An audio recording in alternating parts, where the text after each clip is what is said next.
नमस्कार मंडळी, श्री स्वामी समर्थ. आज आहे दत्त जयंती. दत्त जयंती दिवशी शक्य झालं तर नक्की गायला तुम्ही ही एक वस्तू जी आहे तर ती खाऊ घाला. तर ती वस्तू कोणती आहे तर मी ते तुम्हाला सांगणार आहे. आज गुरुवार, आज पौर्णिमा आणि आज दत्त जयंती आहे. मार्गशीर्षचा दुसरा गुरुवार आहे. खूप हा असा योगायोग आलेला आहे, त्यामुळे तुम्ही हा उपाय नक्की करा.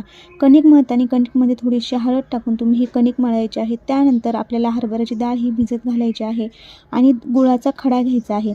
तुम्ही कणिक मळताना हरभऱ्याची डाळ आणि गुळाचा खडा त्या कणकेमध्ये उंड्यामध्ये घालून त्याची चपाती करून तूप लावून भाजून घेतली तरी चालेल, किंवा तुम्ही चपाती लाटून त्याला तूप लावून त्यावर भिजवलेली हरभऱ्याची डाळ आणि गुळाचा खडा, 2 पिकलेली केळी ठेवायची आहे, पाणी, धूप, दीप, अगरबत्ती घेऊन जिथे गाय आहे तिथे जाऊन तुम्ही गायच्या 4 पायावर पाणी टाकून त्यानंतर तुम्ही हळदी कुंकू लावून ही वस्तू गायला खाऊ घालायची आहे.